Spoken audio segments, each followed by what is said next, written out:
Barb, Maple PhD, and my favorite play for February 2025 is Life in the Amazonia. This was a Kickstarter that delivered, I don't know, a couple of years ago, and we got it back to the table this month, and I just love this game. It's a bag builder, which is one of my favorite mechanisms.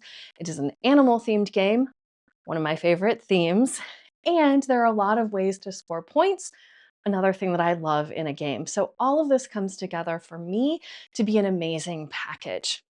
So what players are doing is they are building up this habitat in front of themselves that will have, tiles that represent the land. You're going to have three-dimensional trees that you're putting out and aquatic flowers you're putting in the water, and of course, a whole bunch of animals. Each of the animals is going to score a little bit differently. And in the box, each animal has 4 different ways to score. So you will pick one set of scoring for the game, and then try and synergize how you're playing your animals with how they're going to score with each other.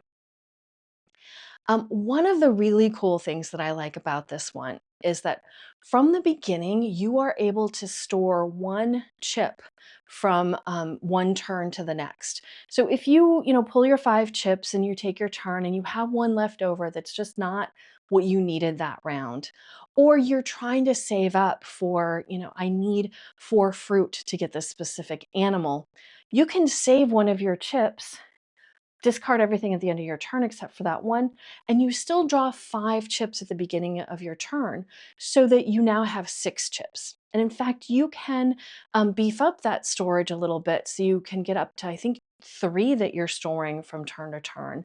And that even increases, your agency in this game. Yes, it's random what's going to come out of your bag. Of course, you're crafting your bag in such a way that you're going to, have the things you need going forward, but you don't always get the thing you want to come out of your bag. But with this mechanism, you can, have more choices and make sure that, oh, I need those fruit.